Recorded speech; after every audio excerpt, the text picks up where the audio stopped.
Hello folks, it's my hope that this particular video finds you in good spirit and that you are doing well from your end. Thank you for taking your time, just to pop into the channel and watch this particular video. This is the Spot On and welcome to the Spot On. On this particular channel, we discuss politics without without favor, without fear, as we say it the way it's supposed to be. And therefore, if you've not subscribed to the channel, kindly 2 seconds of your time, kindly subscribe to the channel, and also remember to like this video, because that particular like is going to make the video to reach out to as many people as possible, and that subscription is going to make the channel grow. And a hearty thank you to those who have already subscribed. Without you, actually, this channel could have not reached where it is today. Now, today I want us to discuss something very interesting: geopolitics vis-a-vis our national politics.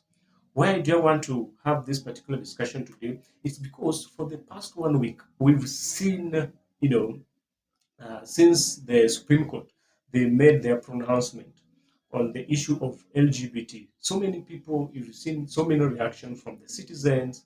We've seen so many reactions, from different quarters, like the religious community. We've seen even reaction from the head of state himself. We've seen even reaction from different diplomats as well. So whatever is happening in all this particular situation, folks, this is what I call geopolitics. And they always say that politics is a game of interest. Nationally, there are interest. Outside the country, there are interest, because there are also countries that they have invested in this country. There are countries that, besides making a lot of investment, there also may be some things that they would like also maybe to do. So they must, for them to do those particular activities, they must get a friendly government to enable them, or to provide for them a conducive environment to do those particular things. That's what I call geopolitics. So, folks, I did opine on this channel that when it comes to forming a government, there are three key factors that must be satisfied. Without these particular factors, you find it very, very difficult for one, to be a president of a particular country. This is because of the vested interest by different, quarters, and all these particular interests you must meet them, or they must be fulfilled. The first one I talked about, the common person, and these are actually the citizens. Their work is to do voting. To vote is just to like sanitizing, an electoral process. But you know what? This particular government was voted into the office, and people went to vote. That's not the work of the voters. Then number two, or the second category of individuals that you must, appeal to. These are the people who run the economy. In most cases, they are the business individuals, the business moguls. In other countries, they are called oligarchs. So these are people that you must meet them in a round table somewhere, and promise them that their interests are going to be catered for. Because for them also, for their business also to prosper, they must also get a friendly government that is going to ensure that through their policies, their businesses are not depressed, but are actually they make friendly policies to ensure that their business grows, expands, so at least the economy of the country is also going to grow in that particular aspect. Because you realize that these people, they also employ other Kenyans as well. Then the third category that I've always talked about is now the international community, because of the vested interest. Uh, uh, and international communities, because, for instance, Kenya is a friendly country to so many states. Diplomatically, you've seen so many of our ambassadors in different states to to push for agendas in those particular countries. So the thing is that these particular countries, they must also, during election, they must also find their candidates who will ensure that in case their candidate wins, that particular candidate is going to push for their agenda. So in the context for Kenya, for example, we have got the West, and the East. If you've been you've been active politically, you've seen the past regimes either leaning to the West or to the East, depending on how or whatever they want to achieve. For example, if you look at the government of our former president, that is Mwai Kibaki, he leaned towards the East, and that's why he was able to do whatever he did during his tenure. When President Uhuru came into power, he did the same. He actually cemented that particular aspect. And right now, from the look of things, we are seeing President William Ruto actually reversing that particular agreement and all that, and is now right now is facing the West. And folks, this particular decision doesn't just happen overnight, because look at here. For a government to be in office, it's a process. Remember the campaign period? That particular campaign period, you campaign nationally and internationally. Internationally, they call it lobby for support. That is now where there is international community. That is now the international or countries, our friendly countries that have their interest vested in this country. What they do is that they have a sit down with the candidates and they listen to them. And so it's a matter of give and take. If I give you this, then I take the following. And that's interest, and it's very much okay. So the reason as to why I'm coming up with all this, it's because of the pronouncement of the Supreme Court the other day. They made themselves clear on, or they made their stand known on the issue of LGBT and LGBTQ, and they have said you've seen reactions all over the country. And yesterday we even had the president himself making pronouncement on this particular issue, and this is what he had to say. Hata kama tunaheshimu kotini, lakini desturi, mila, Ukristo wetu, Uislamu wetu hauwezi kuturuhusu mke aoe mke mwenzake ama mwanaume aoe mwanaume mwenzake. Na mimi nataka niwaeleze, tunaelewana? Mimi nataka niwaeleze ya kwamba katika taifa letu la Kenya. Folks, and in a quick rejoinder, today we've heard from the ambassador of the US, and this is what he had to say, or this was her response in regard to what the president said. To any change in policy on LGBTQ rights in Kenya. Our view is every country has to make their own decisions about LGBTQ rights. In the United States, we probably have a different position, which is we view LGBTQ rights as human rights.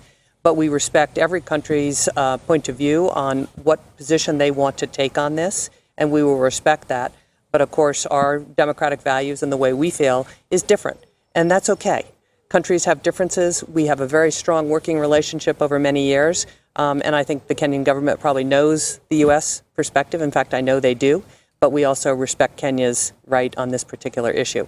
But I want to underscore there is absolutely no linkage at all between that food and drought relief and Kenya's stance on LGBTQ. So thank you. We also had a response from Moscow through the ambassador from Russia. He said that the West is likely to come for more. So apparently, according to him, it's the West who are now pushing for this particular agenda. Fair enough. Now, this is now where our discussion now comes in, because I think I've now highlighted all these particular issues, and I believe that up to this particular point, you have now a better understanding of what we now want to discuss. So, folks, we've had the opposition leader Raila Amolo Odinga not once, not twice, claiming that the Kenya Kwanza administration were installed into office by the West, and that their work was now to push the agenda of the West.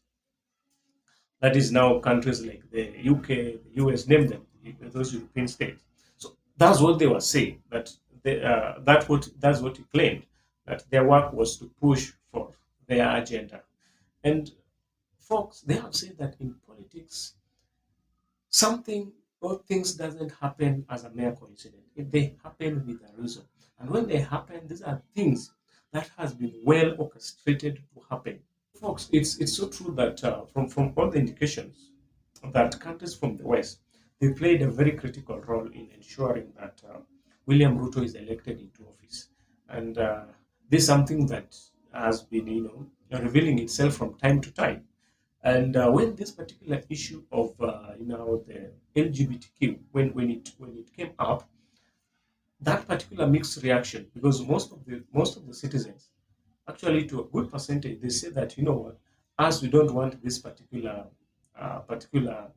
idea, we don't believe in it because of the issue of the culture and cultural aspects and maybe the religious beliefs. And those are the sentiments of the citizens. They were saying that, what, as we are not interested in that particular vice, and there have been accusation. People have been accusing the American government that they are the people who are, you know, because of the pre-election pact, because that they supported this particular government. Now it's the time for the government now to give back, allow them to push for their agenda.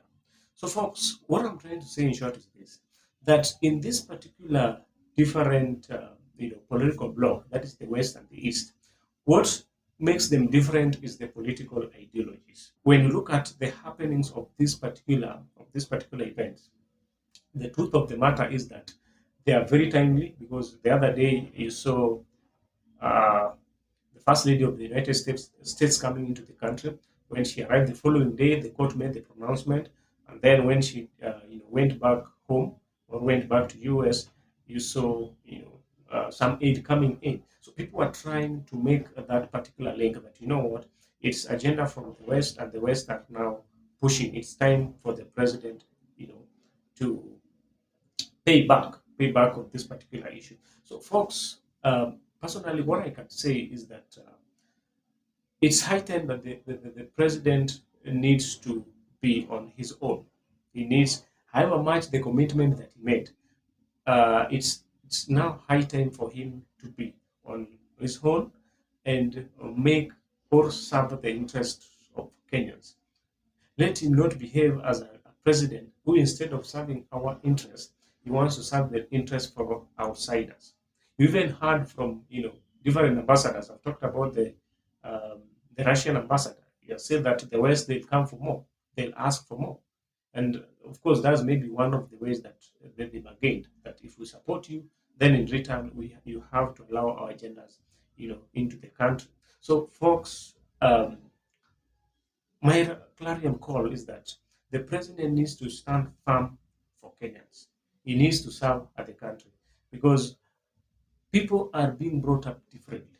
Our culture and cultures from maybe the West and the East are very different. And it's high time that we stick to what we believe in.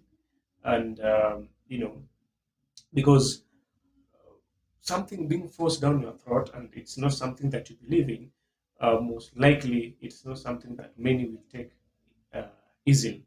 He needs to stand firm and protect the country.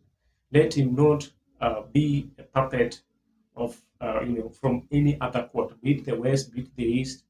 What we need to do is that to push for the interest of the country and anything that benefits the country.